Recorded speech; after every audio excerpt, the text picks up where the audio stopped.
In the work session of the Mayor and Council for Monday, September 24th, 2012. It is just after 7 p.m.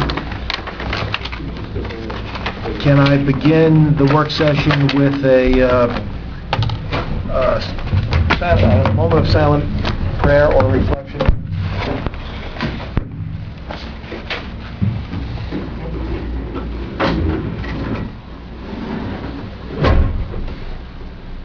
Could Council President Quartz lead us in a salute to the flag? I pledge allegiance to the flag of the United States of America and to the republic for which it stands, one nation, under God, indivisible, with liberty and justice for all.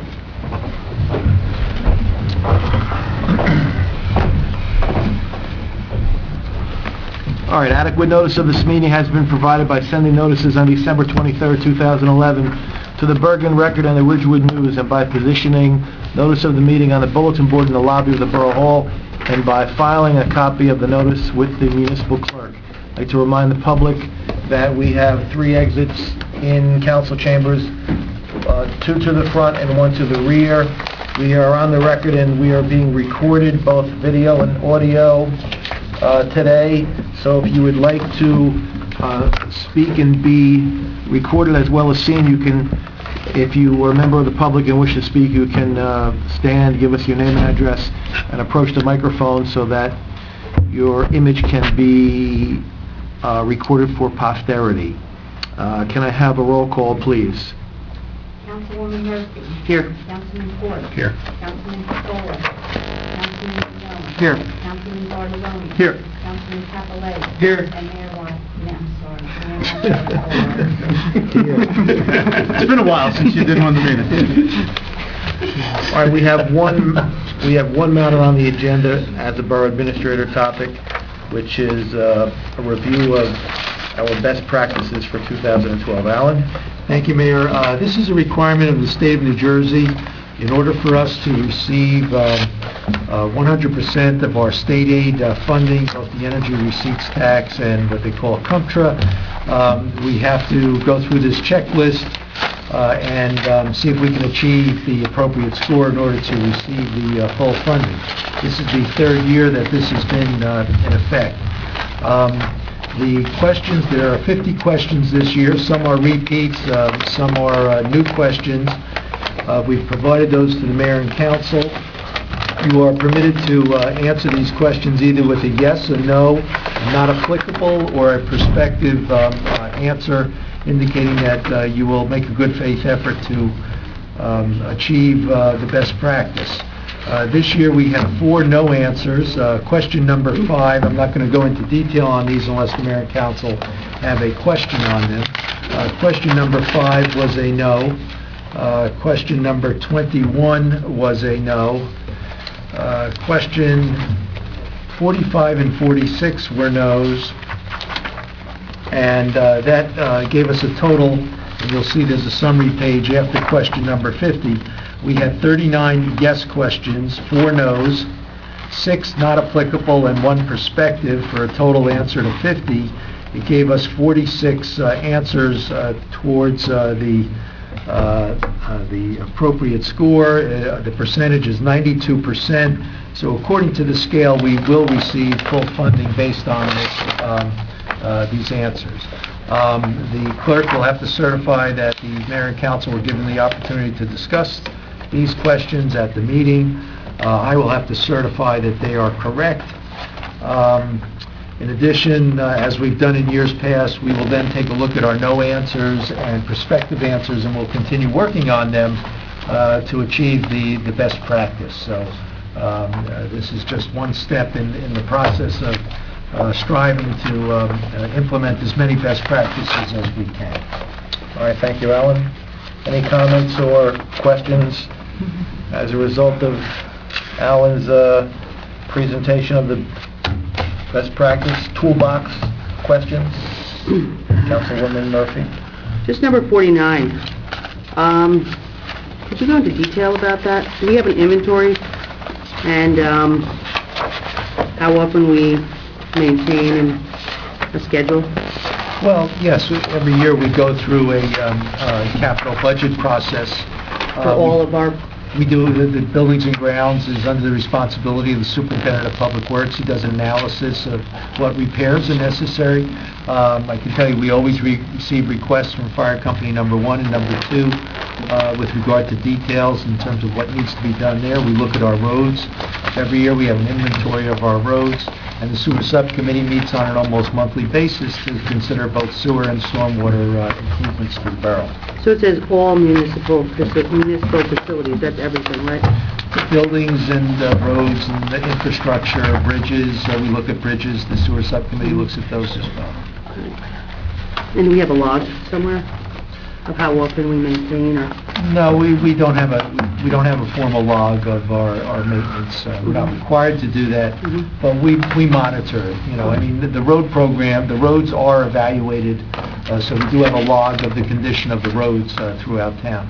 But the storm system, the sewer system, we don't have a complete inventory or a status of those. Thank you. All right. No other questions? Thank you, Alan. Thank you, Mayor. We'll be submitting this by the deadline, September 28th. We have no work session consent agenda for this evening. We don't have any council reports that I'm aware of. I don't have a particular report to give. We have Mr. Barrett here, and Mr. Barrett submitted on September 21st of this year applications for proposed rezoning of the east side of Park Avenue. Should have been in your packet on Saturday. Mr. Barrett is here, and he can begin his presentation. If I could just give a brief report on an issue that was brought up at the last council meeting, I'd appreciate it. A resident had come up and was discussing lightning at the field, and I don't want to wait 2 more weeks to report back, so if I could just do it tonight. The club that was on the field that was reported during that storm, or the pendency of that storm, was not one of our sponsored activities. It was a club sport that's not affiliated with our Central Athletic Council. Well, it's the Blackhawks, right? Yes, Yeah. and they are a club sport. They are not part of River Edge's Rec Commission programming. So, just so you know, that was outside of our Recreation Commission. As far as a lightning detection system, there is one at the high school at Riverdale, and that was purchased by the borough of Oradell. Purchased the main system for approximately $40,000, and then they have a lightning detection unit over at the high school, which, when it goes off, signals the Oradell Police Department, and they get notification through the police department there. The cost for the detection unit was about $3,800, and like I said, it was about $40,000 for the borough of Oradell. It does have a radius of about 5 miles, and it's been at Riverdale for about 1.5 years. The middle school, however, does not have a detection system there.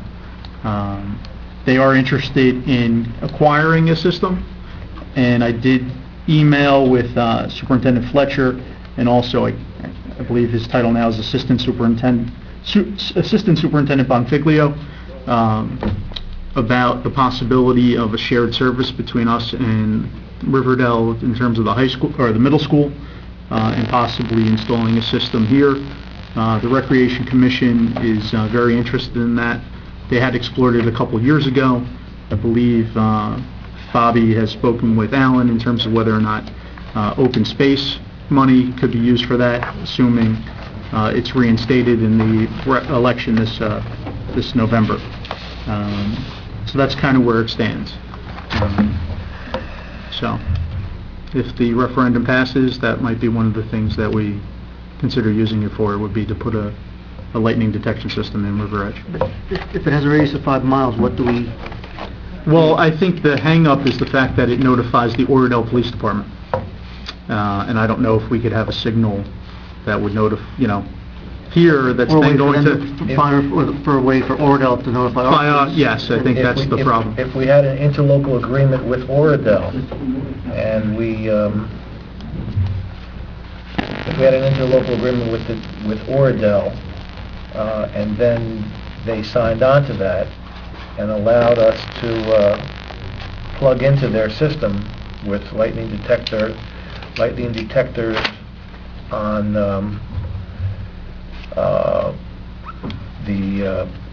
Cherry Hill and Roosevelt and the middle school and, KGB, and Memorial Park. That would be good. Yeah, I don't know the radius of the signals, so. Do you know why they And I never... don't know what the logistics would be. All right, do you know why they never asked us to go in with them, since it is for the high school? Bordeaux?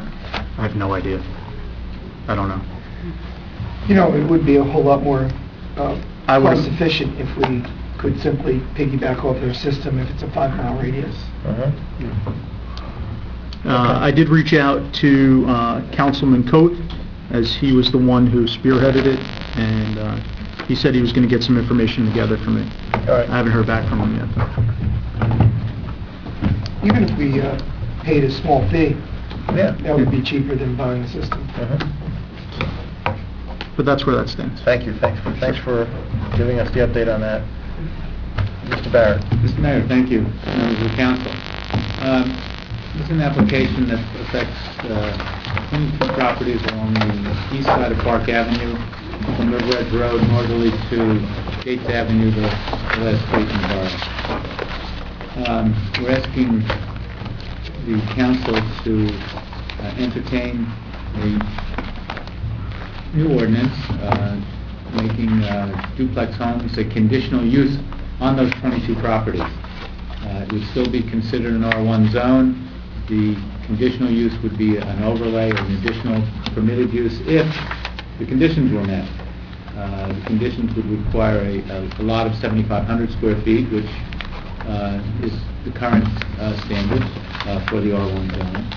It would reduce the required width, though, down to 70 feet. Would keep the lot depth at 100 feet. Front yard would remain 30 feet, as is currently required. The side yards would be increased from a total of 18 feet to a total of 20 feet, 10 feet each. The rear yard would continue to be 25 feet. The height would continue to be limited at 30 feet and 2.5 stories.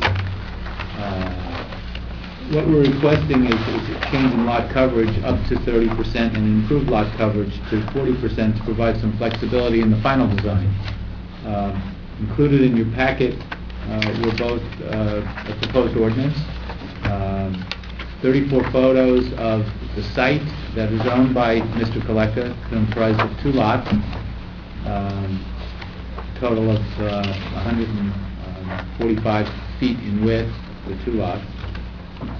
There's a plot plan prepared by the engineer, Mr. Kestner, and also some architectural plans prepared by Hartson & Johns, showing the square footage of each dwelling and the total for each building containing 2 dwellings side by side. Also submitted was a colored rendering of the front elevation of the building which is proposed, as well as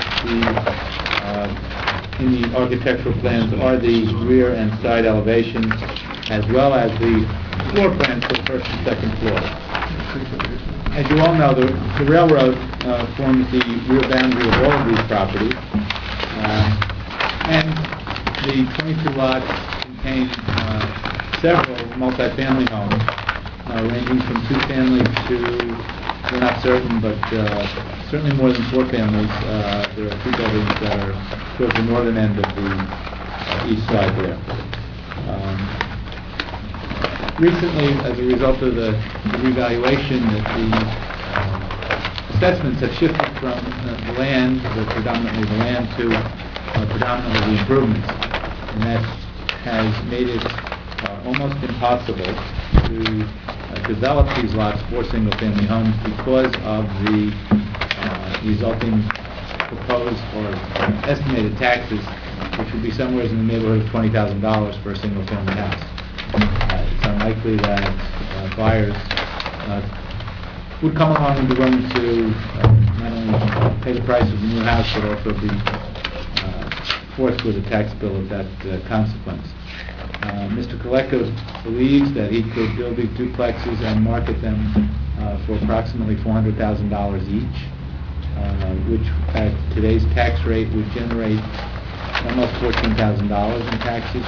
per side, so a total of $28,000 a building, which is about $8,000 more than a single-family house would bring in terms of revenue to the borough. Mr. Clark is with me tonight. If there are any questions that we could answer, and we would appreciate your consideration and directing Mr. Soreski to move forward with the preparation of an ordinance which could be submitted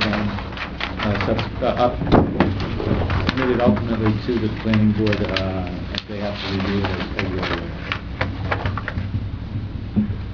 Yes, sir. Do you happen to know, you said there are 22 lots that are potentially involved.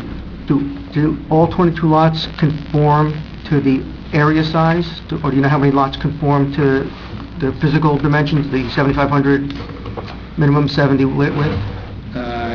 I don't have that number, but the plan prepared by Mr. Kessner does have an area map. And as you can see, all of the lots are very few consistent. I can see at the southern end bunch of 50s, it looks like.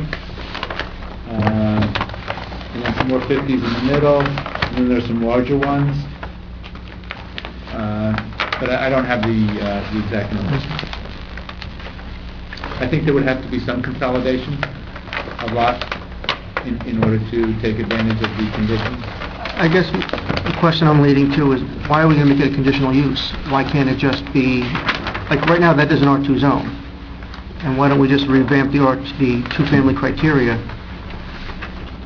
to match, to allow duplexes? I mean, I don't want to make this overly complicated. I mean, Okay. In concept, I'm in favor of this. I think it's from a planning perspective, it does have some sense. I think I had discussed this with Mr. Barrett. I thought that because of the location of these properties, the concept was essentially that these properties probably need a rehabilitation. If you go down there and look at the properties, first of all, the railroad track runs literally right along the rear boundary lines. Through the pictures, depict the train passing by between Right. the The buildings. topography of these properties is very unusual. It's got a very sharp topography with a very steep down gradient.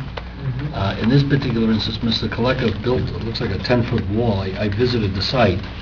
I'm not sure that's going to impact on future development for other properties. I mean, he obviously leveled his property, and in an effort so that the size of the property would, at least certainly the rear portion of the rear elevation, would literally conform to our ordinance. I think it's going to be a difficult properties to develop, and simply because of the cost, I think, in developing them. I think if a person could assemble those lots that are substandard, I think it's a benefit to the community. And I think what you'll see is those 22 lots, and I had asked, originally the ordinance was presented without the designation of lots. I had asked it to be restricted to those lots between Gates and River Edge Road. Secondly, I don't know whether you want to encourage the proliferation of duplexes maybe in other parts of the town. I felt that this area, looking at it from the standpoint of future development, is an area which I think the borough could rehabilitate. I mean, the likelihood of someone buying those homes and improving them are probably not that great. I think people that purchase that home will probably have a tendency to maintain them in their current state. I think what you'll see here is that an opportunity for a developer with a little bit of vision to acquire these properties and to develop them into, into what I would consider, more contemporary homes that we currently I guess have. I'm just trying to make the process simpler. I don't know why you'd want to have conditional use and have to go to the planning board, where if you have appropriate bulk standards, these could be as of right uses that meets bulk requirements. Well, I think, I see what you're saying on that score. The thought was that unless you could really meet these standards, then there would be an enhanced burden of proof on the applicant. If you can't meet these standards as a conditional use, so you understand, it becomes what they call a D variance, and it requires an enhanced majority of the zoning board to approve of it. If you meet the standards, then you can present it to the planning board without having to go to the zoning board. The idea here is that these standards are much more stringent, but the benefit to the developer is greater, so that he could develop the property for purposes of developing them and obviously getting an economic return. I think the idea was that the concept was that you didn't want to expand the use of these homes or make it easier to develop unless you could meet the specific criteria, so that only those homes that can literally meet the letter of that ordinance, you cannot build it as a matter of right. You would have to go to a board, zoning board. And I also thought that this would encourage people to consolidate. 50-footers, you're going to need 3 50-footers in order to come up with 2 sites for duplexes. And if it was not a conditional use, but rather a use as of right, as Mr. Soresti pointed out, you could go to the zoning board, and you only need a simple majority then to get a lot size variance, if you can meet the other requirements. So it wouldn't But be... you still might have density issues, so it still might be a D variance. Potentially, yes. But I'm just looking for a consistency, like right now, under a 2-family zone, our minimum lot area, and that's a 2-family zone, is 12,000. I'm just want everything to be consistent. So I don't know how we can have a duplex zone that's less than a 1-foot zone, a 1-family zone, but have it, 3/4 of what we require a standard 2-family to be in the same zone. So I just think we need, if this is an R2 zone, we just have to make sure that all these bulk requirements are consistent between a I'm sorry, duplex. this is an R2 zone or an R1? Oh, at least I'm looking at the zoning map, and it looks down to me that this down here is all R2. I don't know, so- do you have a copy of the map? I don't have I don't. it. Ed had raised that with me, I'm not sure if it's R1 or R2. So I think it's R2, and R2, 2-family requires 12,000 square feet now, so that would be inconsistent with what we're proposing, Right. so we'd have to This change says that. R1 on it. This No, one. that's our plan, right? Yeah. So, We'd have to look at that. That's just attachment. Yeah. It's hard, I said it's hard, I can't see it. The copy I have is very hard to read. I just wanna see It's, this.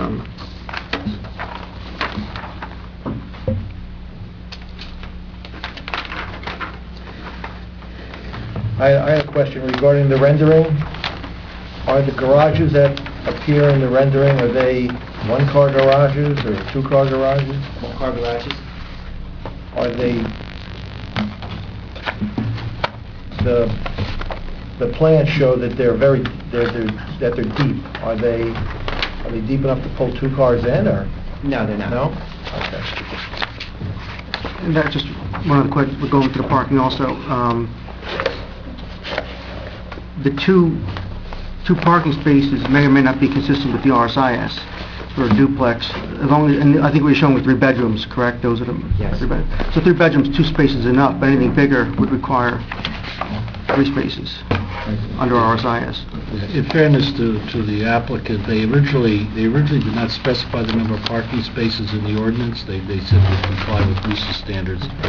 The reason I asked them to not put that language is because it would be the only ordinance in which reference to RISA is in there, and I thought rather than lend confusion to the ordinance, I would prefer just to indicate that you need 2 parking spaces per unit, which generally conforms to the RISA standard anyway. I think you have typically, a recreation area behind the garage? Is that what you Yes. provide? Is that recreation, storage, or Well, what? storage, would be adequate storage for bicycles and, garbage pails or whatever they needed to, just give them a little additional space for their own personal needs, and not be so constrained, with the garage, excuse me, they couldn't, house anything else in there. I think They don't have. the other thing I was going to mention, I think that property, unless you build a wall like Mr. Kaleka, probably is going to be very difficult to meet the height requirements. I think what's going to happen here, if you stay with the existing topography of all those 22 lots, they've sloped very sharply down towards the railroad track, so that literally, probably your basement will open up onto grade, so you can literally come out of your basement by a door on the lower levels. So unless you make the improvements that Mr. Kaleka makes, you're going to be held to a more difficult burden, because your building from the rear will be literally 3 stories or higher. Right. Maybe 3.5 stories. But I think given the location, you've got a railroad track right behind it. There was one developer, I think it was Rob Costa's father, who built the ones on, Sherwood the ones Court. on, Sherwood. the ones by Sherwood Court, the ones by the railroad track. And they were successful, I think, in terms of both sales and rental. So I think something like this could be successful in this location of the community. And I think what you'll see is that you'll see a rehabilitation of that whole block. Whether the neighbors will complain, I'm not sure, because no one's been noticed on the westerly side of the street on Park Avenue. But I think for those neighbors, I think, if anything, I think it would improve land values in the area, because you have a nicer development across the street. Is there parking on that side of the street now? Street parking allowed? Yeah, there is. There's a time constraint, you know, so they don't want there too much commuter parking going on, and drop-off type situation, or... 9 to 11, I Yeah. think, yeah. Yeah. Aside from that, the parking conditions are normal. How wide would the driveway apron be? Well, according to the plans right now, we haven't ironed out exactly, but it would probably be roughly 20 feet. 20, 22 feet. I think they're probably wider than that. Yeah, I have to, I think the curb cut alone is probably at least, 30 feet? I'm going to examine the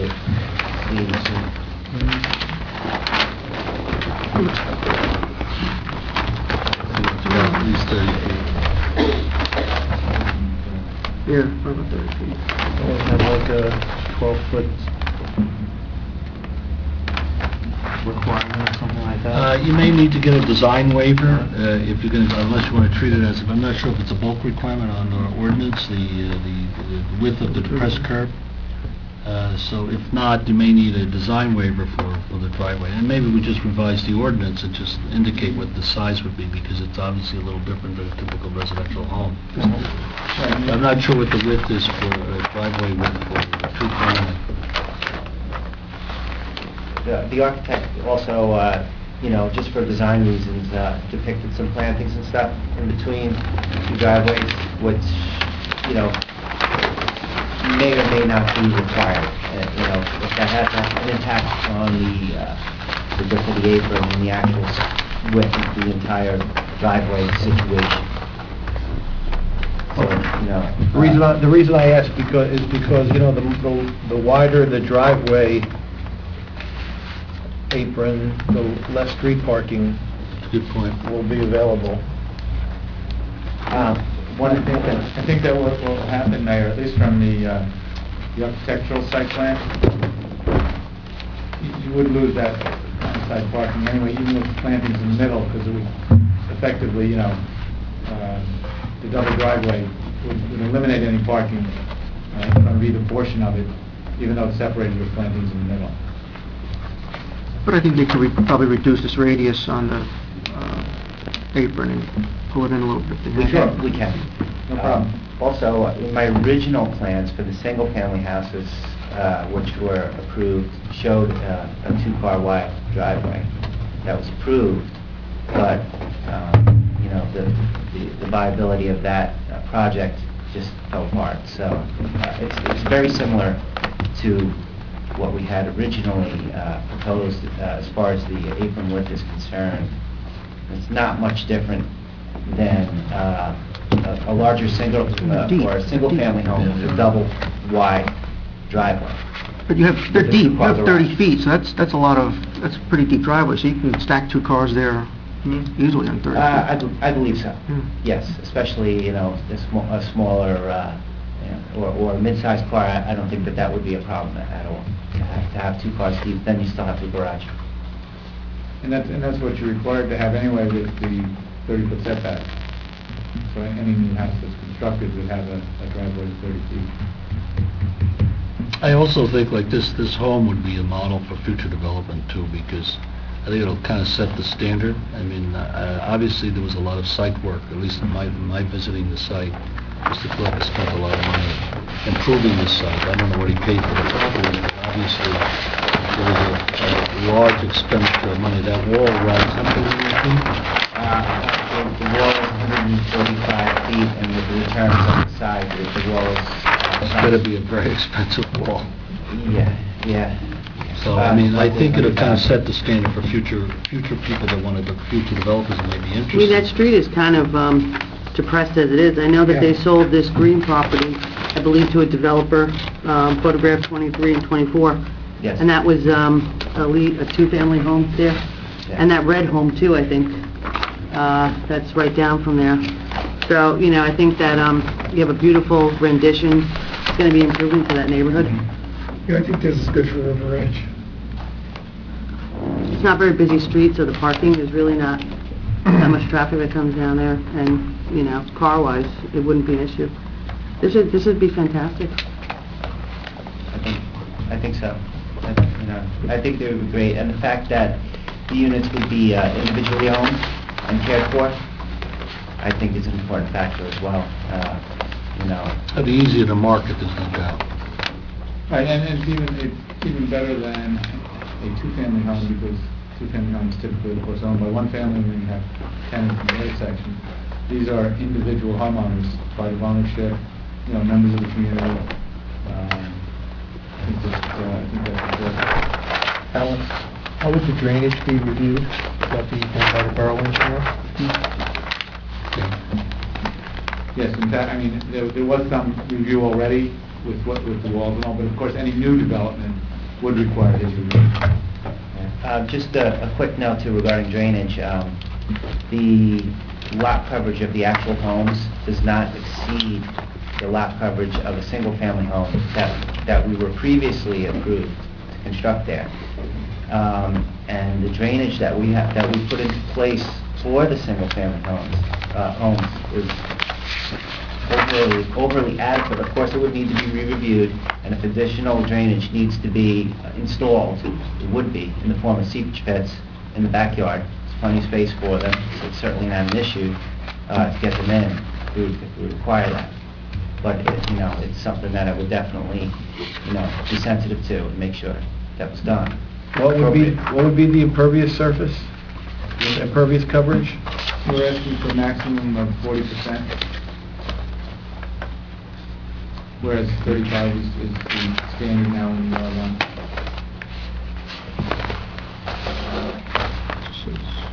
That would help give the separate owners walking across. Usually, you would have one path around to the backyard. Now, we would probably like for both to have that, as well as a bigger deck, because we would like to have the second floor, since the backyard goes straight off the first floor, behind the kitchen, a deck for each side. So that allows for that as well, where with the single-family house, one deck would have been one smaller deck would have been adequate, but it would give us the ability to, give us a little bit more wiggle room with deck and caps and stuff, so that each individual has their own, walking path around the home, a little patio in the backyard, deck above, and that's one of the reasons that we had asked for that. The whole idea is, of course, to build a home that's both saleable and to the consumer in the setting. It's a tough setting. Not that tough. Sherwood Court sold, you have Jordan Court, I live down there. Mr. Goff lives next to me. He just put up 2 big houses. Literally, the backyard is... No, I know. So is mine. With the decks and... You use it. No, better than traffic, I think. It's more regular. Did he meet it here? He's here. Why does he have a job? I guess we would need a motion to send I guess we need a motion for Sam to draft the ordinance. There's a proposed ordinance in the package, and then once it was approved, we would make a motion to submit it to the planning board for their recommendations. So can we make a motion to send this proposed ordinance to Sam to review? I would make a motion. Second. Let's have a roll call. Judy? Yes. Yes. Yes. Yes. Yes. Okay, the motion passes. Sam will review Mr. Barrett's proposed ordinance, make any suggested modifications. It will be put back on the agenda for further discussion and an up or down vote to send it to the planning board for recommendation. Thank you, Mr. Mayor, members of the council.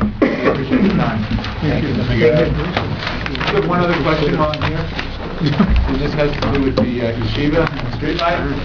I think, the bill.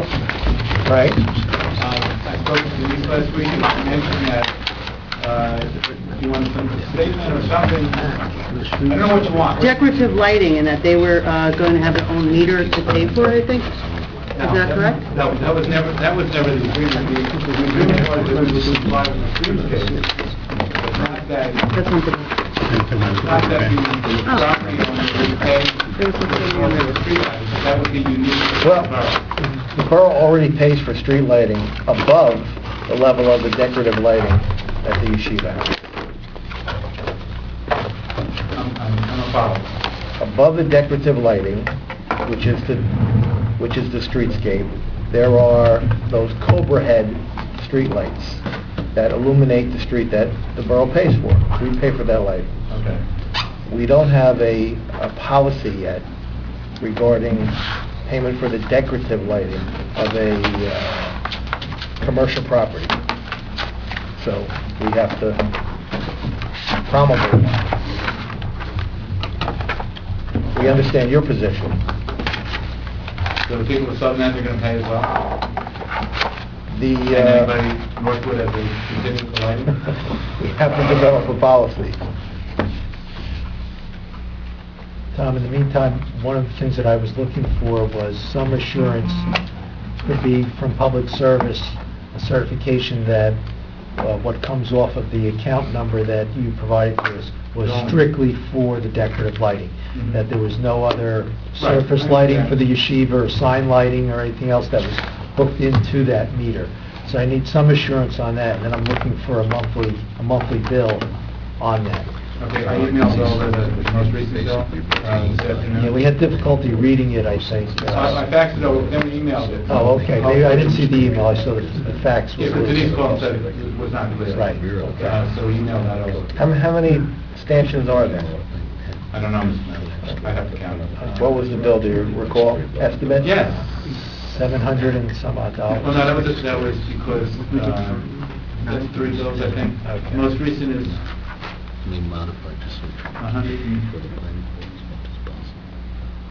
$169 for the last month. For 1 month of decorative lighting? Wow. Is there a contact, though? Like, you know, public service is not the easiest entity to speak to. Is there a contact the borough has, like, I mean, I'll be happy to do the work. Yeah, we can provide you with information from Mark Lish, who is our contact for public service. I'll have that done tomorrow. Okay, or I can call, whatever's easiest. We can give you his email and contact information. That's fine. We will follow up on that. And then I'll also, make sure from the yeshiva standpoint that there isn't anything else connected with their ordinance. Yeah, that we need to know. Okay. Very good. We'll do that. Thank you very much. Thanks. Thank you. Thank you, Mr. Barrett.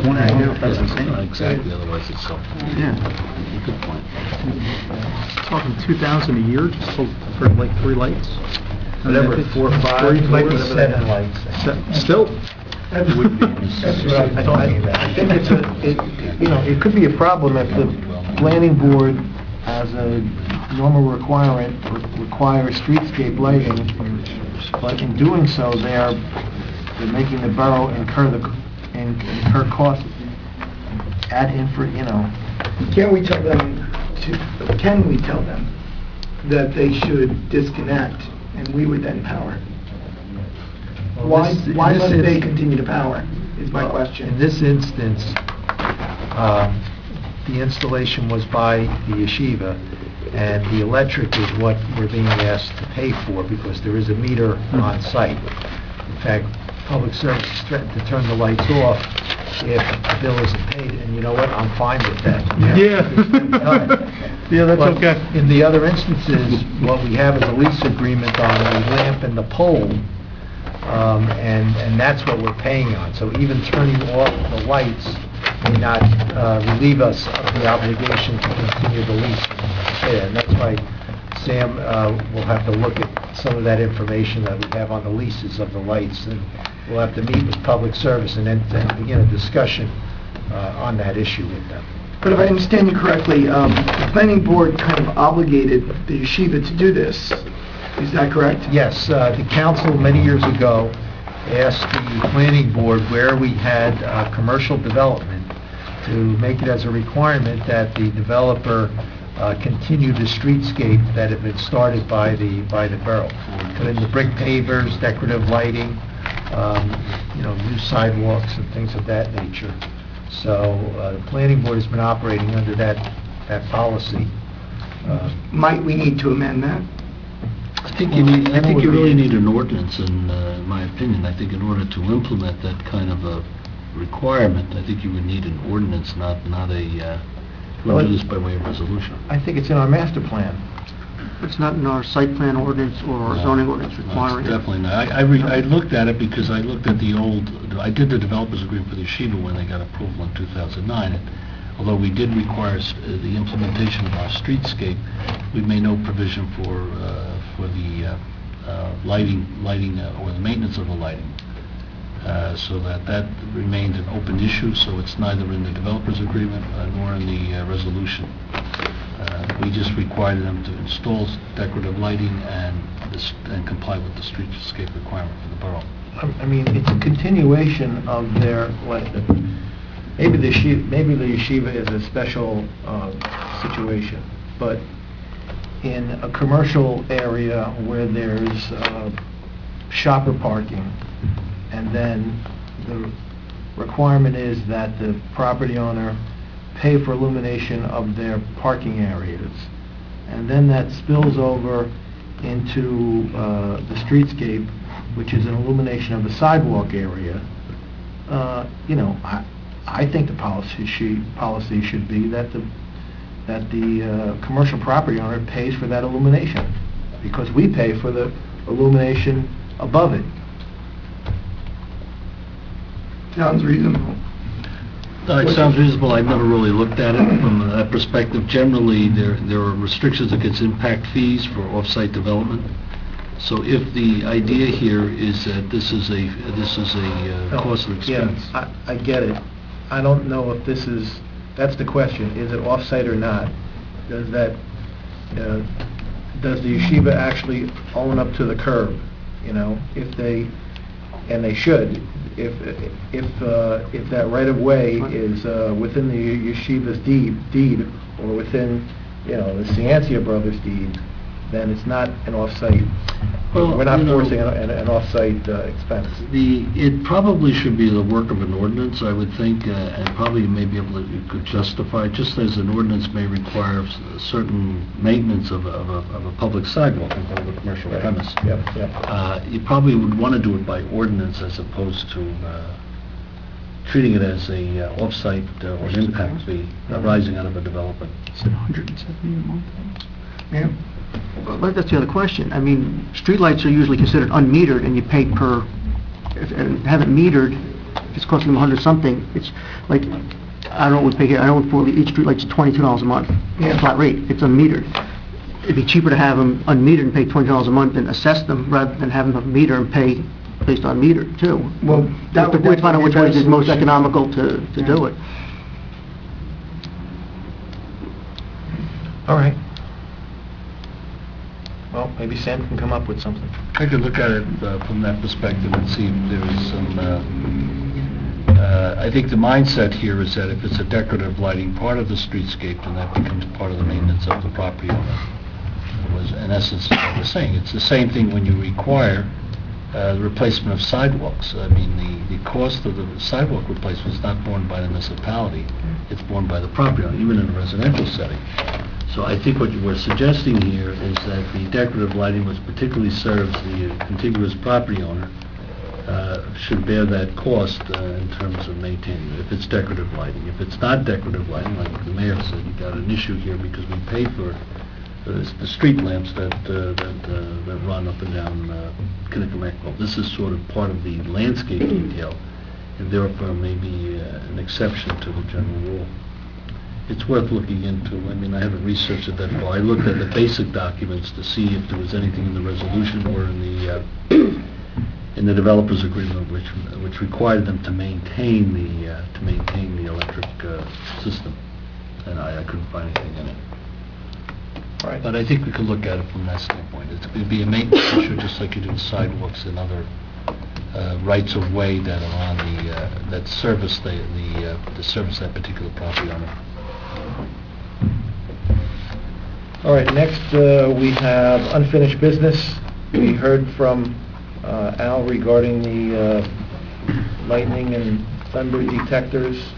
Is there any other unfinished business? Ed, Al? Kathleen, Paul, Anthony? No? I'd like to bring up, or just get a report on if there's been any activity regarding quotes for chipping and flaking paint on the outside of the trim of Borough Hall. Yes, Mayor, late this afternoon, John Lynch provided me with a memorandum. He had brought in a company, I'm just thinking about this from memory, he brought in a company to determine whether there was lead paint on the surface, on the trim of Borough Hall. The company indicated there was. We put a copy of that in the Mayor Council's box, put a note back to John, or will do so tomorrow, asking him to proceed with quotations on the painting of the Borough Hall trim, breaking it down into various phases or stages, so that, you want to do the front or the side or leave the top part. We can probably get some different prices that way. So we would probably need several quotes, 3 quotes, and then we'd have to talk about where the funding would come for that. All right. So it's progressing, but we'll bring it back to you when we have a little bit more information on actual cost. Mayor, actually, I did want to talk about something, and I was thinking that it falls under new business, but maybe it does old business. I don't know if we're done with that issue, but before you moved on, I just... No, we're still on unfinished business. So- anything that was previously discussed. So, the grant for the Oak Avenue, Voorhees Avenue, that street improvement, the flooding, both on Voorhees and on Oak coming down Manning and Voorhees, that grant failed, but I still think we should move ahead with it. I think we should move to bid. I think that work needs to be done. It is, it's a safety issue certainly on some of the blocks, as well as, I think, a reasonable expectation of homeowners that when they don't live in a flood area, that they not get flooded with non-emergency situations. So how would we move forward with that? Well, we did bond the money, and we were holding off putting it out to bid or anything like that until we received an answer on the discretionary funding application grant to the DOT. There was a letter in my box from the DOT, unfortunately, saying that there were more projects than there was funding for. I called Capital Alternatives, who informed me that the discretionary grants are on 3-month cycles, and if we wanted to, we can apply in another 3 months, but I don't know if we should, because the homeowners have been pretty patient with us on the grant application now. So, we would just put it back on the agenda, and it would go out to, we can have a motion, it would go out to bid, or whatever we need to do to get the project started. Alan? I didn't know it was going to come up tonight under unfinished business, so I think we have listed it for October 1st for the council to discuss, and listing the correspondence from the state on the grant. What you would do is you would authorize the clerk to go out to bid, and we would work with the borough engineer to pull the specifications together and then proceed with the bid.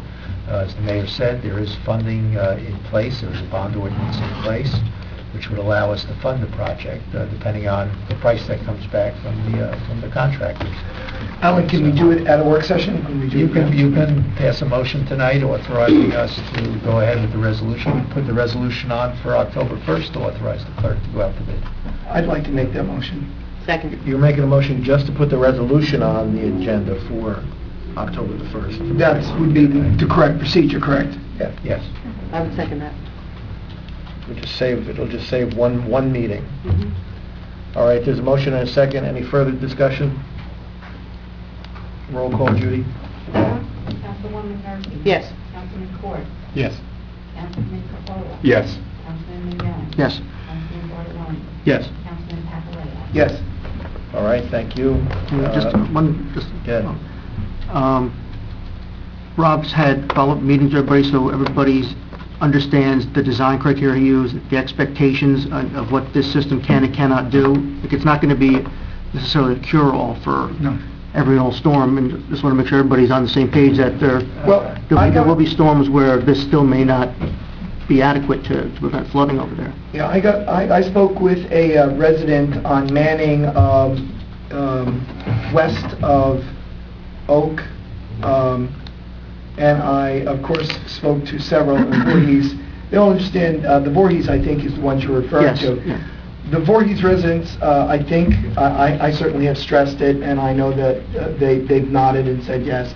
They understand that this isn't going to solve a hurricane. Mhm. This is simply going to put them on par to whatever degree is possible with the rest of the town. Now, there still may be limitations to water movement, and they understand that, but this is Because maybe I'm not aware of it, but we've had some very severe downpours.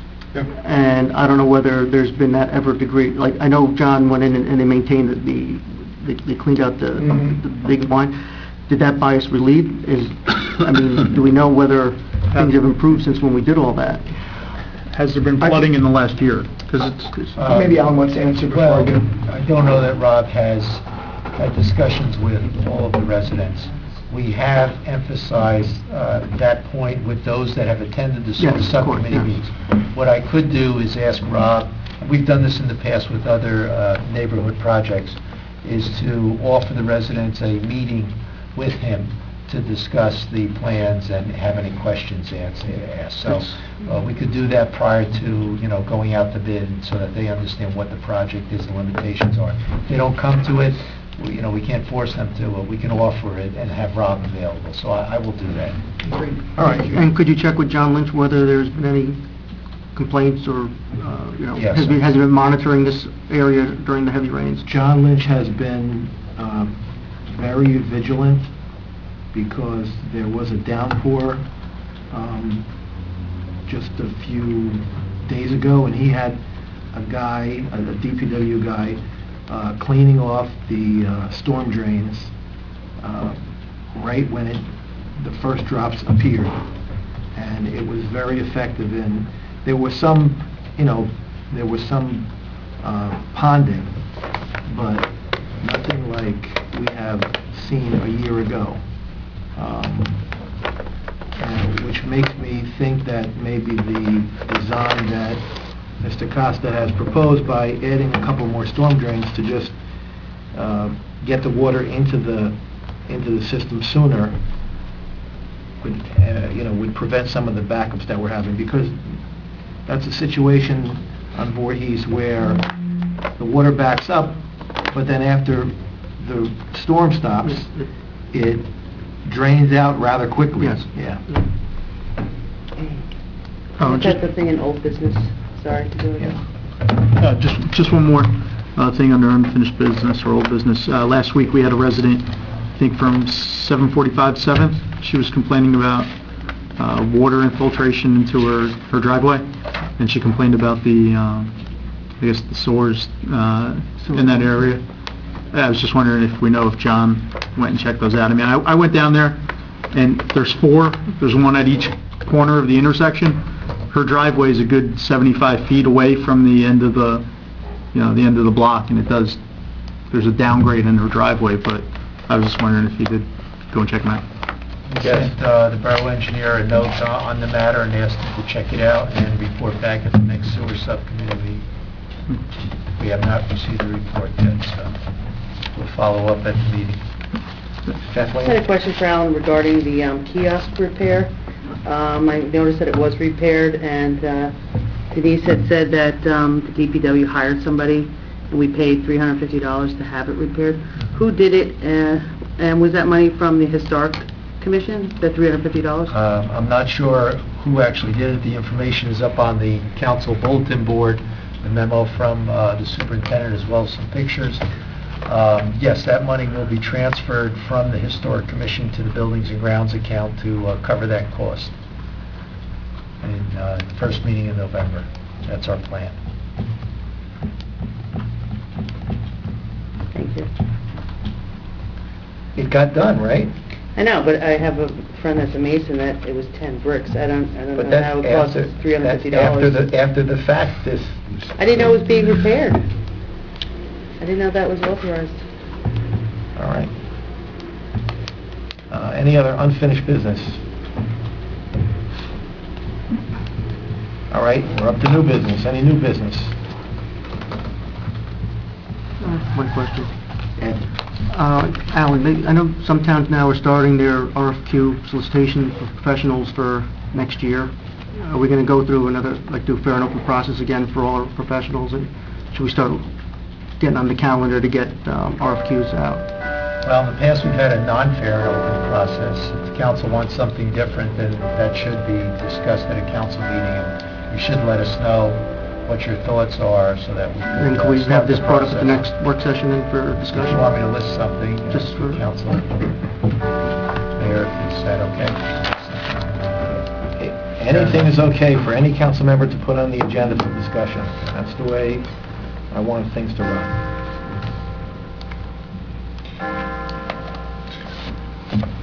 Anything else on the new business? Al? Just, when are we going to start talking about how we're going to go about the budget process for next year?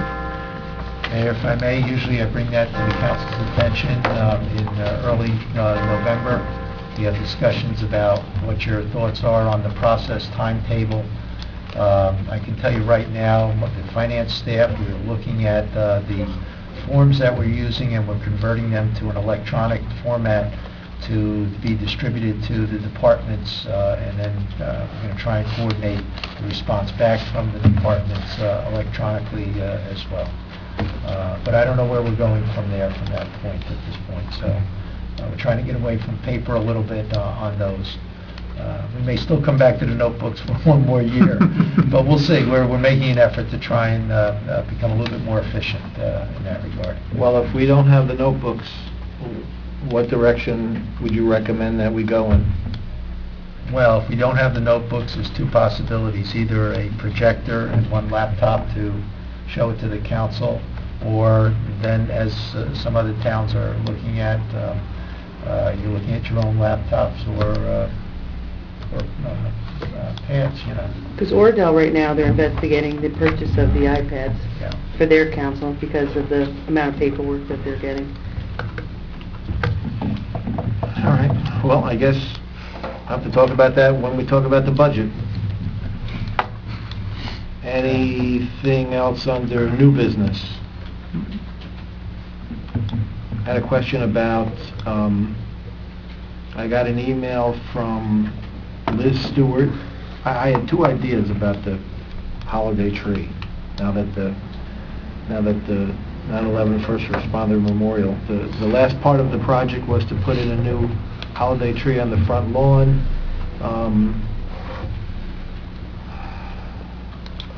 Liz Stewart tagged a blue spruce at a nursery that was like 15 feet high or something like that would be good to have on the front lawn.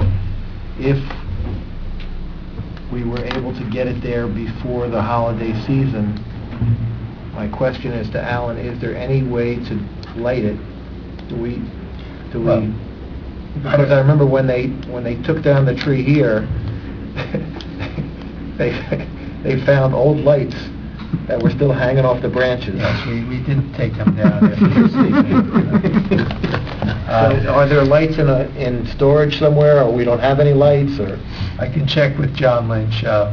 We may not be able to run underground conduit this year to the tree, but I believe we have an outside outlet that we can use to light it this year. You should probably get LED lights. I will check with John Lynch and see what the status is, so we're prepared. Yeah, because we would have to get some lead time to Bobby Conway if we wanted to switch it from Memorial Park to the front of Borough Hall, so. we'd have to be able to tell her if it's going to be lit, if there's going to be electric, if we have the lights, if we need to get the lights, all that kind of stuff. Just on that front, Mayor, the Recreation Commission is already under the impression that the holiday lighting will be here. In fact, they've already started to discuss... Before we get the tree in the ground, huh? They started to discuss a prior practice where residents, and I guess the council, would meet at the library and sing and carol their way from the library to the tree. So they're interested in bringing that practice back as well. That's like aerobic activity, walk and sing at the same time. I like the idea. But they are already planning on having it here, just so you know. Are they planning on cordoning off the street and therefore...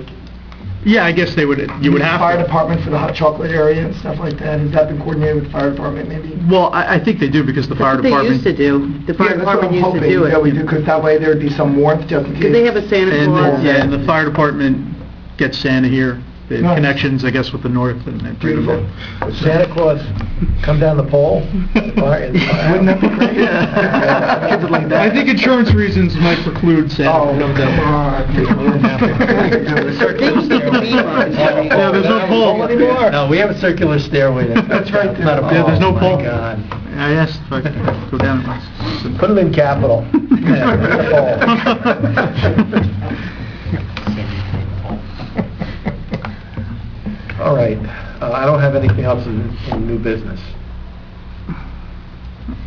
So, we don't have payment of the bills this evening, do we? No, I don't see No. it. Just Nope. open it to the public. All right, if there's not any more new business to discuss, then I will entertain a motion to open the hearing to the public. So moved. Second. All in favor? Aye. Okay. Is there anyone in the public who'd like to make a comment? Please, ma'am, just stand, give us your name and address, and ask a question, make a comment. Mary Baker, 264 Valley Road. I pay $11,100 in taxes, no complaint. That's mine. If I want to live here. I get my garbage picked up once a week, no complaint. I was walking the dog the other morning, on Wednesday morning, by Van Storm Drive at 278. I wrote 2 about this there. You never responded to me. That's why I'm here. Did you write by email? I sent you an email. Was it an email to the borough? Whatever comes up on the website. Yeah. I haven't gotten an email from a resident in months. All right. Yes, I did get your test email. And I got the one... I emailed you. I was walking the dog the other morning, and the garbage man, you could hear him coming around the neighborhood. I see a contractor at one of these new homes at 278 Van Storm Drive, running with contractor bags, putting the sheetrock into the bag and putting them at the curb. 20 bags at the curb by the time I walk down the street. I go to the guy, you can't put that out, you're a contractor, you should have a dumpster. No dumpster on site. I come back 15 minutes later, the bags are gone and the garbage man has passed the house. This is wrong. Our tipping fees are killing us, and we're paying for contractors to dump this stuff. I watched it with my own eyes. I have pictures. I called the lady in the building. You know, she's inside. She can't tell what's happening. He says, I didn't do that. That's a bold-faced lie. I saw it. I come back later on that afternoon. The curb is filled with garbage again. I called the lady in the building department. I explained to her that the curb is filled. She says, I'll call the contractor again. He says, oh, my guy's coming to get it. I come back that afternoon, the stuff is still there. The next morning I go, the stuff is back onto the lawn part of the site. All lined up there. Now it's gone. But our garbage men should not, first place, the contractor shouldn't be putting it out. And the second thing is, the garbage men should not be picking that up. I have a girlfriend, she lives in Toms River, New Jersey. One of her children, or her husband, put a soda can on top of the garbage that comes once a week. Do you know they didn't pick up her garbage? Because there was something in there that didn't belong there. Nobody's recycling around here. I mean, I walk every morning. Half the houses have no recycling out. This is why our garbage fees are what they are. And these contractors, who's watching? That's my question. You got rid of the code enforcer. I mean, you have to make him self-sufficient if he handed out funds to people. This is bull. He's still actually employed. Yeah, we didn't get rid of the He works 6 hours a week. I mean, Four. what do you Four think- four What hours. do you think this man can do? Well, he should be responding to complaints. You know, the lady in the building department needs to, I called Johnny Lynch, I spoke to the secretary down. I didn't know what, I was in the state of shock that this happened. And you know what? I watched the guy, and he was running because he was trying to get as many bags out as he could. That's what attracted me to... Have you ever seen a dumpster in front of the house? Have they ever used a No, there's not a dumpster? dumpster there now, there wasn't a dumpster, I don't know if there was a Is the dumpster. project complete, or are they still working? They're still working on it, the garbage is down. What's the address, 278? 278 Van Swan Drive. Construction debris, they're not supposed to But, pick it up, but the you wouldn't- garbage, two people are wrong here. The garbage man is 100% wrong, and the contractor is wrong. These large construction jobs should have dumpsters on each and every one of them, and they don't. I don't know whether they bring them to other places, or if they're going into our garbage. And it's a very, very, you know, you know what, I got used to garbage once a week. It's not a big to do. I can deal with that. I don't care about my taxes this far. I got used to that too. But we're being taken advantage of. And somebody's not watching the store. And I don't know who's in charge. But it can't be the lady in the building department. It can't be Johnny Lynch. It's got to be somebody who's watching what's going on. All right, thank you. And a contractor 4 hours a week, Yeah. it's just, you know, thank you. Thank you, Mary. It is the contractor's fault. I really And can't... the garbage man's fault. I really, you know, if you can't tell that it's construction debris because it's in a black plastic bag, then... But they shouldn't be picking up anything. They should be picking up household garbage. This is a house under construction. The garbage man should look at the house and say, is this in household garbage? I mean, it was obviously there was contractors there. It was the big, black, you know, like I call them the Bogart bags, those big black, heavy bags. Is there something in an ordinance that requires people doing construction to have a dumpster? No, we don't have an ordinance, but there's a solid waste plan for every county, has a solid waste plan. And construction debris is a designated category of solid waste. It's not supposed to be put into the same stream that household garbage.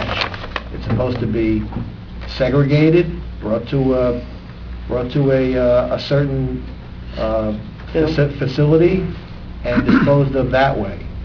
And there's all different types of construction debris. There's wood and sheetrock and metal and concrete. It's the sheet rock. What's the fine, It's what's the driveway fine if rock. we, if you find that that's the debris, what do we fine the people that, It's a violation of the county solid waste disposal plan. do we have a fine schedule, fee schedule? I don't know what the fine is. I don't know what the fine is. I don't even know if our code enforcement official is aware that there's a county solid waste recycling plan for construction debris. Because she's absolutely right as far as like the amount of garbage and the weight and what we have to pay. Yeah. No, absolutely. The contractor's supposed to dispose of all of that construction debris at an approved transfer station. You're supposed to go and dump it and I don't know why get we it. don't go into the recycling thing like they have in certain communities where there's one can. The resident is given a can, blue, everything goes in there. The bottles, the cans, the cardboard, everything goes in one can. They come once every other week, they pick up the thing. It would make you recycle because you have this big can outside your door, you just dump everything in it. People, the easier you make it for residents to recycle and to do that. I mean, you ride around on recycling days, see how many people don't have recyclables out. Do you have the name of, is there like a company van outside of this It was place? a drywall company. I don't Is know. there a name? Have you seen the name? No, I forget what the name was. I couldn't remember by the time. And the man who I spoke to, he said he was, you know, Mary, I'm liaison to the code enforcement official, Can you hang out for a few minutes? Can I talk to you at the end of the meeting? Supposed to be at St. Peter's at 7:30, so okay. Okay, great. But anybody else? Yes, ma'am. Carolyn Smythe, 333 Lexington Drive. I'm here because I have spoken to several of you on occasion about an ongoing issue with my neighbor backwashing pool water. I'm here without anything prepared because I just came home, and sure enough, the street has debris out there. I can see all the white on the street, everything that he's not supposed to be doing. During the summer when it happened on a smaller scale, I came to the police department. I spoke to some of you at some point about it, and there was supposedly some letter that said somebody let him the Board of Health or something. Checked with the Board of Health, Arlene Forstini, no such letter, nothing is here. And according to the ordinance, it's not supposed to be a nuisance, number one. And the other thing is, he's just not supposed to be doing it. Even if he had some kind of strange letter which nobody can produce. For some reason, it's always the same cop that's on duty when he does it, when I come here, and refuses to do it. It almost gets nasty with me until I say that I've been told to come here. During the summer, and maybe some of you know because I have brought it to a higher level with Senator Gordon's office, and I'm concerned because our codes are not being enforced. Speaking of, coincidentally, about code enforcers, I have brought it to the attention of our code enforcer. While an illegal hookup was going on, and it was very clear that that was going on, he actually said to us, "Can't you just look the other way?" Our borough engineer has not been able to produce pictures that he said he had for a very long time, showing leaders going into, in other words, when he put in a pool, it was supposed to be constructed so that it would not affect us in any detrimental way, and it should, in fact, we were told to be better for our area on Valley Road, which has major issues with water, speaking of flooding and things like that. But we were told that it wouldn't be a nuisance. I've been back and forth with this issue. I'm here now because I just pulled up. I was at a NJEA teachers thing meeting till now. Just pulled up and I see it, and I know my husband's going to come home from work as well and be agitated once again because we've been told just recently, I just saw Tom Barrett leaving and I had spoken to him this morning, and he said that Bob Costa finally sent him something a week ago saying that he can't produce the pictures, he doesn't have the pictures he said he had all along, that he doesn't have any pictures. I've also been told on occasion, and my husband, that he washed his hands of it, yet missed again in middle of July or August. Senator Gordon's office said that he did respond to them, and he said he sent out a letter, and they have the copy of that, they said, in their office, sent out a letter saying, you may not do this, you have to do it the proper way. Now, I'm not home monitoring it, but somebody has to be monitoring it. I don't know. If I looked in the yard, I haven't looked in his yard. It's not my job to do. But I certainly see what's out here. I don't know if he emptied out his whole pool all day while we were at work. I see the residue left there now. Even if there was some kind of a letter, from what I understand, our town ordinance should be enforced. And it's not being. I need to know, like, from each one of you, if any of you have a comment on what I'm supposed to do. Tom Barrett said I'm supposed to call the Board of Health and they should issue a summons. But he may be out spraying it down tonight. I don't think this residue is going to disappear, and it may continue to trickle out more during the night. He does it either during the night or when he thinks it's, going to dry up, or he just does it because he feels like he can get away with it, which he's been getting away with it. A resolution that said that he was able to install his pool as it was set up that it should be exactly as the plans, and it should not be in any way a nuisance to the neighborhood. And it is. Again, I don't know who's supposed to enforce the codes, but we hit dead end.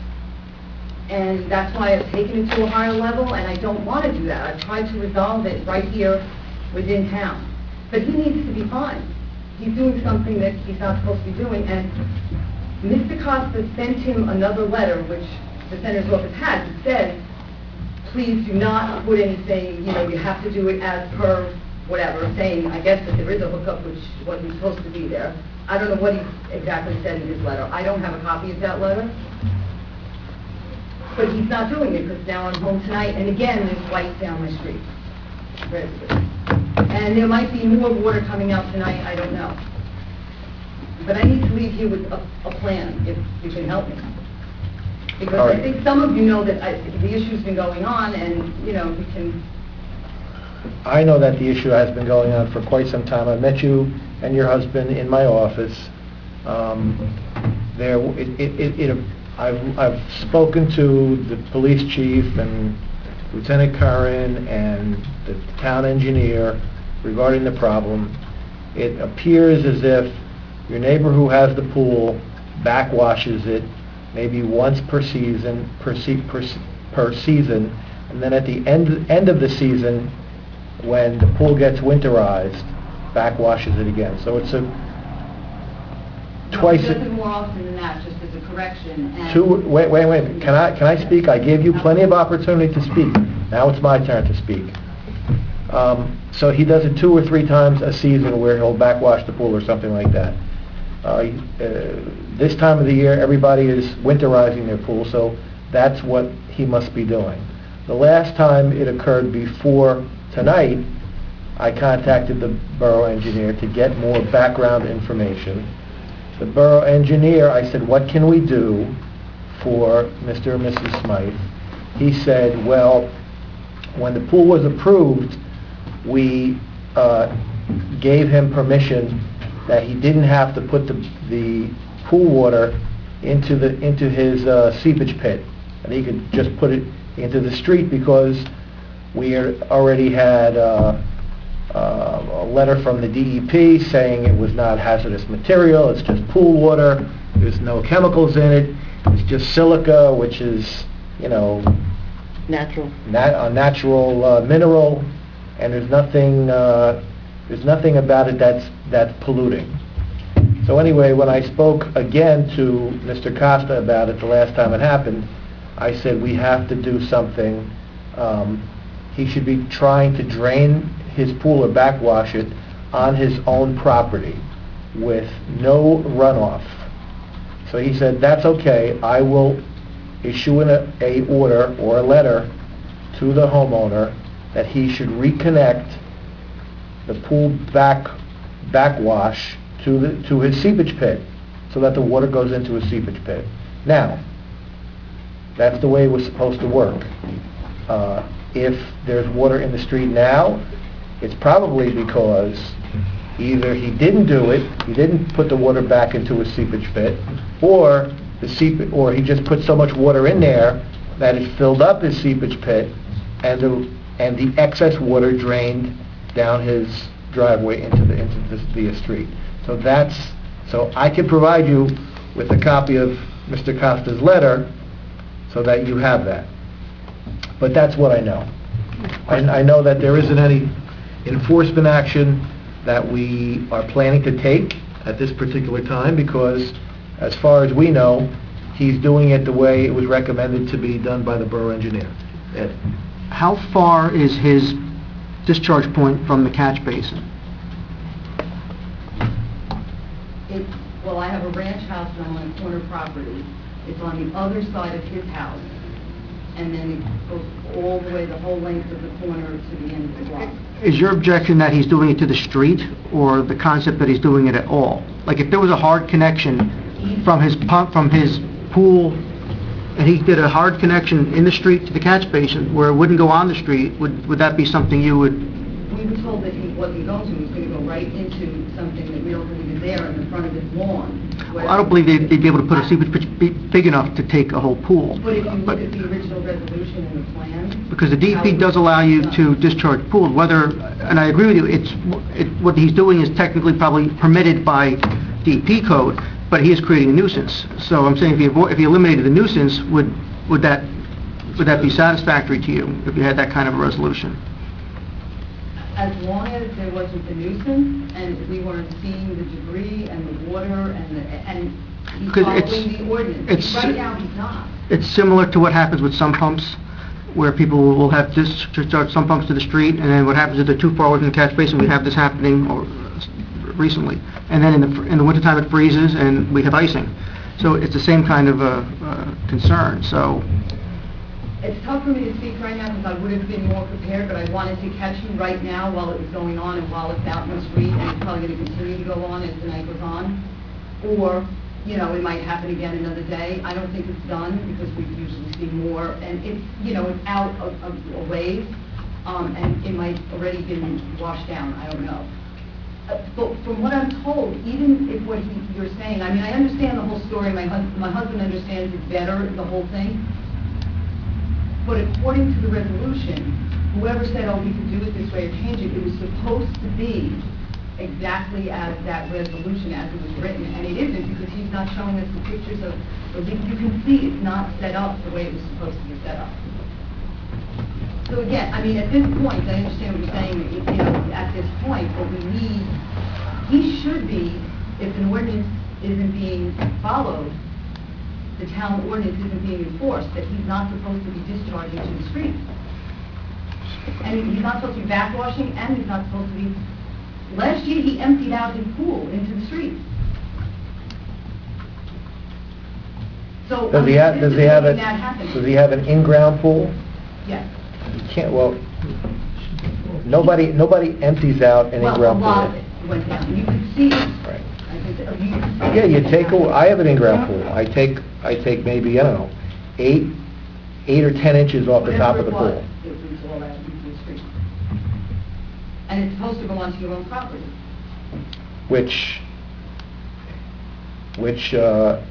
was my understanding was being done. Now, did you see him running a line out into the street? I haven't passed the big I- one too, I- not I- today. I know. I mean today. I mean today. I'm not monitoring it, that's what I'm saying, but... Because he's not supposed to be running a line out into the street anymore.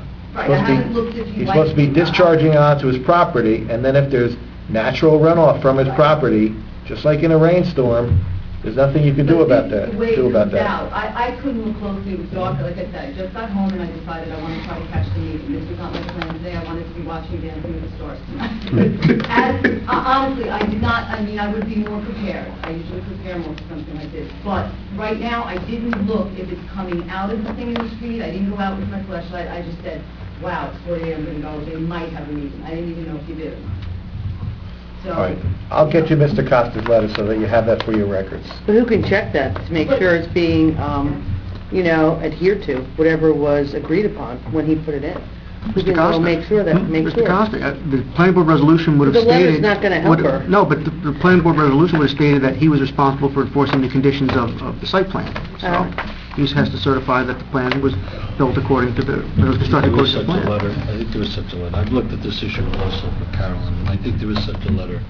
So can we get a copy of that, so we can look at it?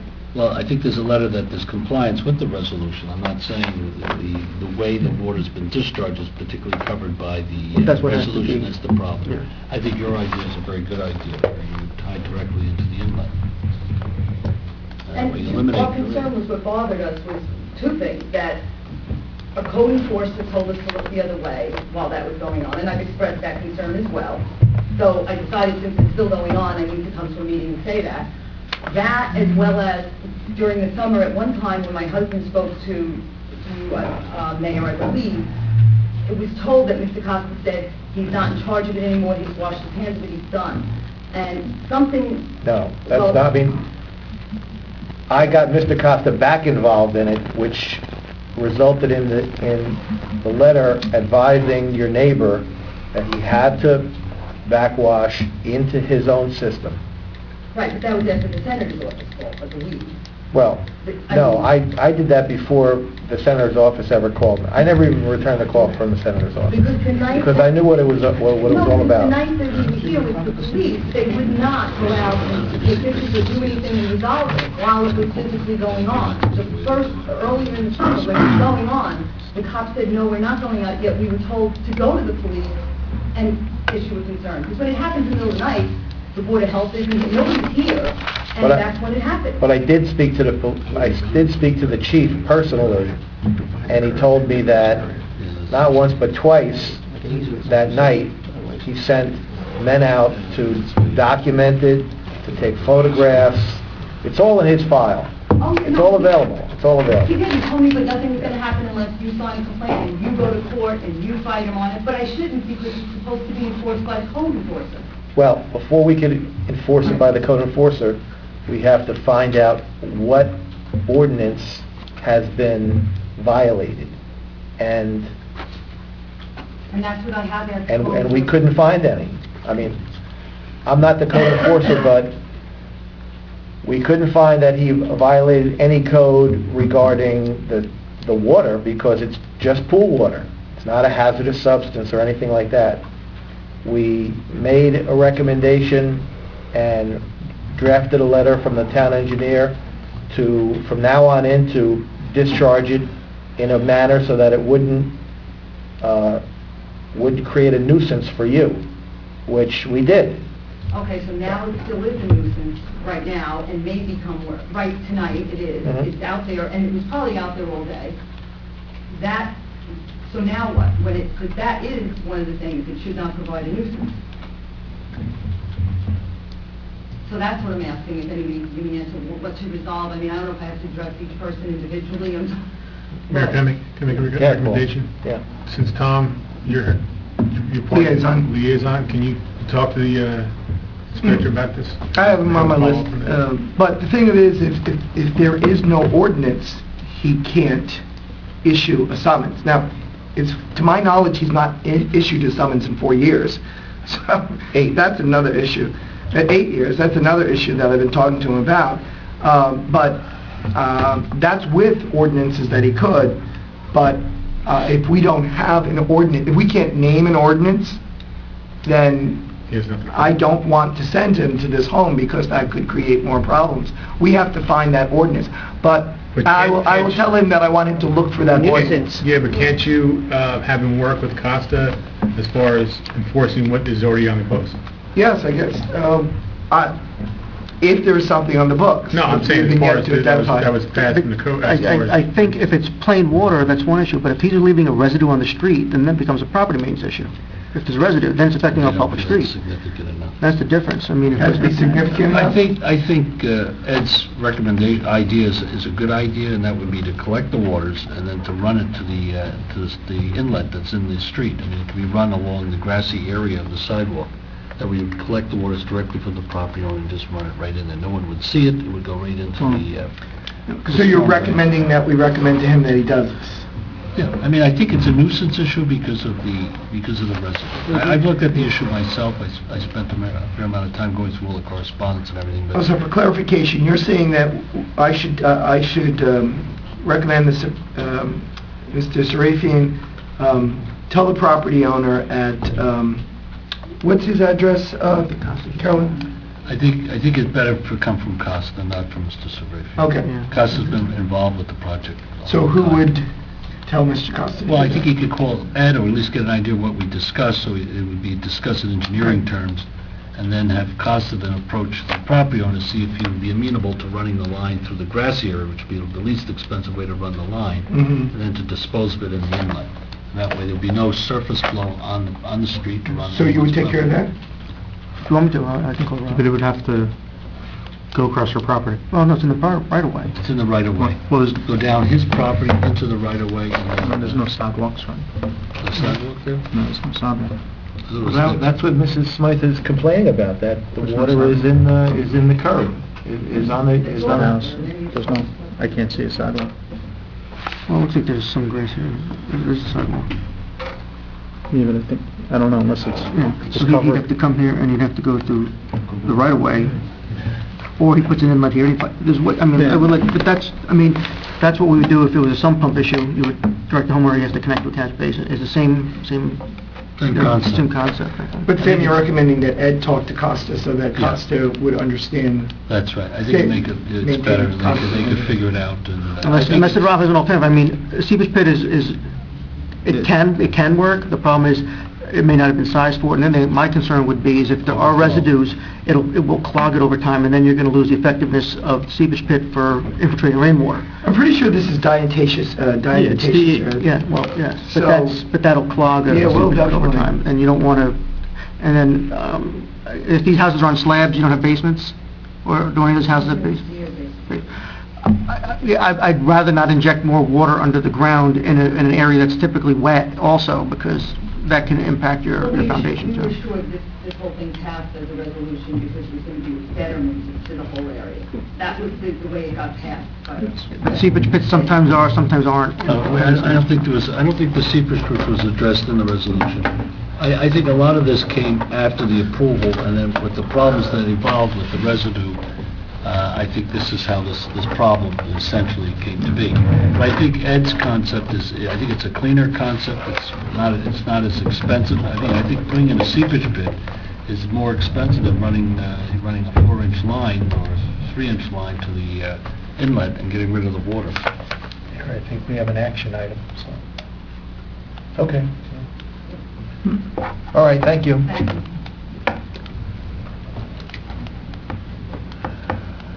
Is there anyone else from the public who would like to speak? Can I have a motion to close the hearing to the, did you have your hand up, Mr. Carroll? No. Not today. John and I are going to have a meeting. All right. Can I have a motion to close the hearing to the public? Second. All in favor? Aye. Any opposed, any abstained? Okay. Don't have any closed session topics for tonight. Can I have a resolution to adjourn the work session? So moved. Second. All in favor? Aye. Thank you. Is that it? That's it. Jesus. You know, I have no you're idea. right. I don't know. That's right. I just looked up